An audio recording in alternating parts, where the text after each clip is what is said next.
Davao. Hello po mga kabihero, magandang umaga po. Yan po, kami po nagkasama ni Paring Paeng.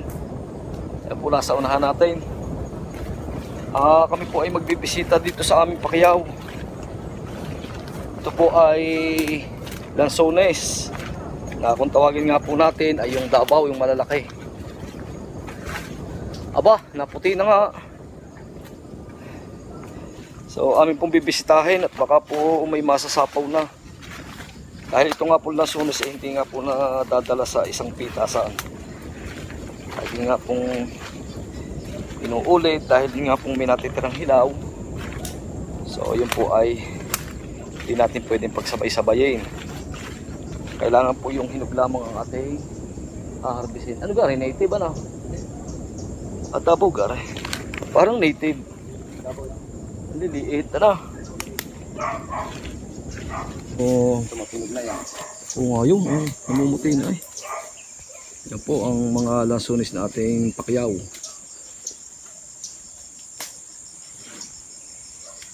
Mga ari-ari na ang pitasain.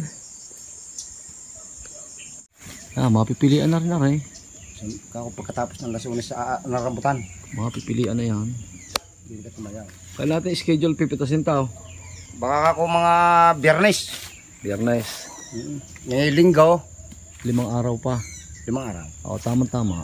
Kagandahan. Marami na makukuha dyan. Marami na. Oh, sarap putihin na rin. Kaya kong putihin na rin. Alay. Pababa. Oh, wow. Po, tuloy na po kami din sa malapit sa Lunas. Dami sa Batangas Lunas. Yung po Lunas, kung tawagin namin, ayun po ang dinadaanan ng tubig. Patay na sapa. Kaya nga po umuulan. Kaya po dumadaan yung mga tubig baha. Kaya po ang Lanzones ay maganda sa tabi ng creek. Kaya nga po ay may nasisip-sip silang tubig. Yan.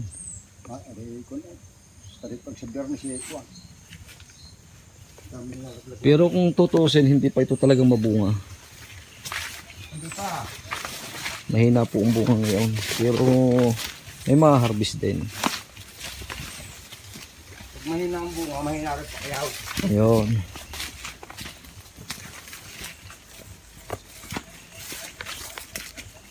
Ito po ang buhay ng mga Pacquiao. Talaga pong laging pinapasyalan ng iyong Pacquiao. Tinitingnan po ang klase, kung hinog na o hilaw pa. Dahil pagka nga po hinog, minsan sinasalido ng ating mga kaibigan na hindi naman po nila alam ang kanilang ginagawa. Natutukso. Yan.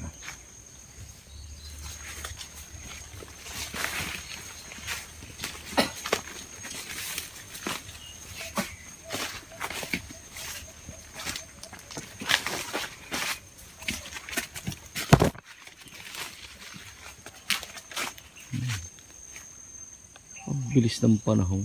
Isipin mo ito no. Kami dati nag-uuling dito eh. Wala pa ito eh. Davao na ito. Oo, di kami dati nag-uuling dyan. Doon yata. Naging hanap buhay din po ni Kabihero ang pag-uuling nung una. Hindi makit. Yan po tinatawag natin creek yan. Hanggang doon. Yan po ay diretso sa dagat. Pagka po dumadaan ng tubig dyan. Pag umuulan. At umuulan. Malakas ang baha. Malakas po ang nadaang baha dyan o tubig baha na tuloy nga po sa dagat. Kaya po itong mga Lanzones natin ay bumubunga dito sa tabi ng creek dahil nakakasipsip nga po sila ng tubig. Naulay.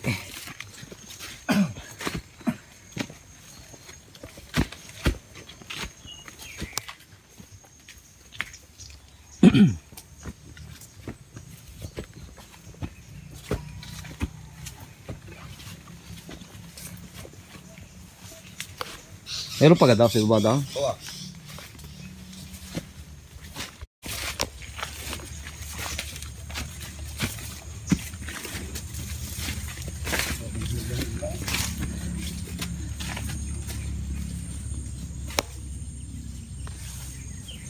Kami po nandito sa kabilang parte. Ay, maberde pa pala nandito, ano? Maberde yan. Pala sa puno diyan din. Maberde pa. Limang puno ang alpon diya. Ikaw ngay utay-utay ay.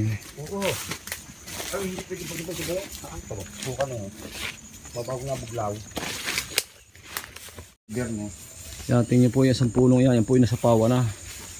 Pero may natitira pa rin bunga. Napakababa po ng puno.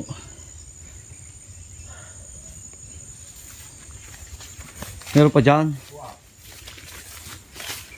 Yan. Ano po palabas na lang farm.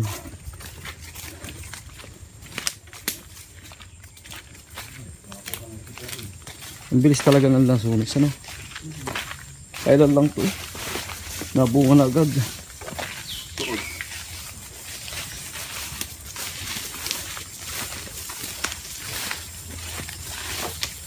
Ayan. Ayan. Mabunga-bunga rin.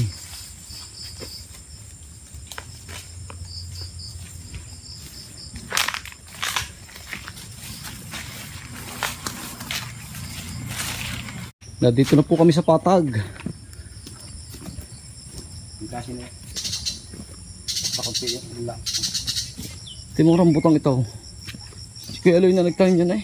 Sa mga piling bahay yan. Oo. Ang bilis.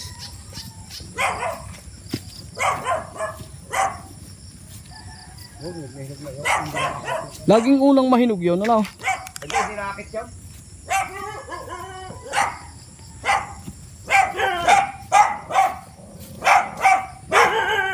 Ito lang may laman-laman na yan, oh.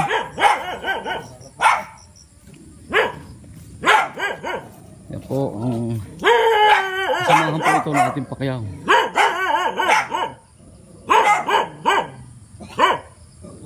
Yan, patak.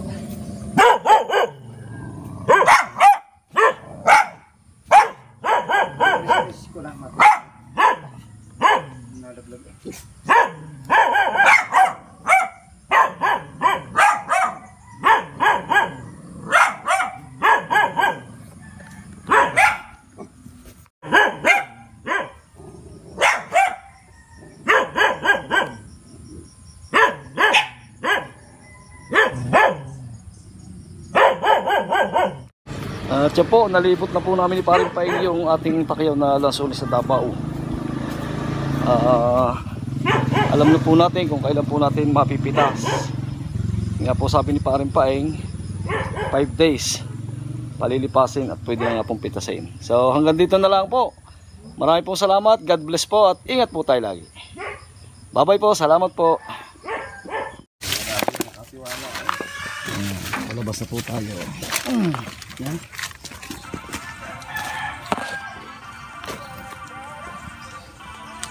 Yo! Tumago na.